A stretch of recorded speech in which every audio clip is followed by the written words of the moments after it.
হাই ফ্ৰেণ্ডসকল, আজি আকৌ মই এটা নতুন ভিডিঅ' লৈ আহিছোঁ। আপোনালোকে চাই থাকিবচোন দেই।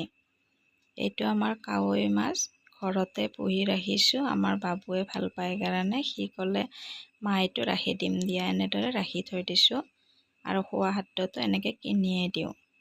তাৰপিছত এইটো আজি লৈ আহিছোঁ মকুৱাৰ ৰেচিপি।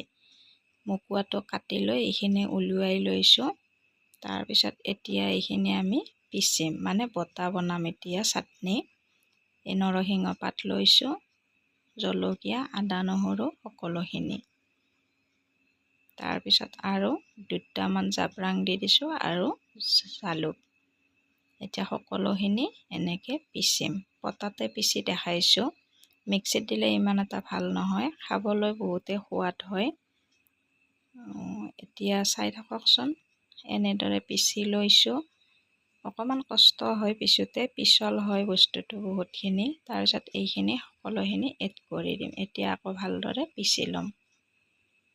পাতপুতত পিচিলে বহুত টেষ্টি হয় বটাখন মিক্সিতকৈ। মই ইয়াতে বটি খাই ভাল পাওঁ, সেইকাৰণে এইখন আকৌ নতুনকৈ আনি লৈছোঁ পাতপুতখন।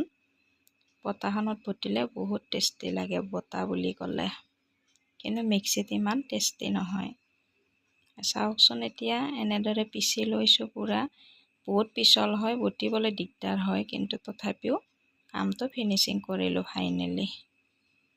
এতিয়া মোৰ বটা ৰেডি হৈ গ'ল। এইখিনি আপোনালোকে যদি খাই পোৱা নাই খাই চাবচোন। মকুৱা বুলিতো সকলো চিনি পায়েই। এইটো আনি পথাৰতে যিহেতু পায়, আনি এনেকৈ বটা বনাই খাই চাব, বহুত টেষ্টি লাগে। আৰু মাছো বনাব পাৰি, কেতিয়াবা মই মাছৰ ৰেচিপি এটা আনিবলৈ চেষ্টা কৰিম।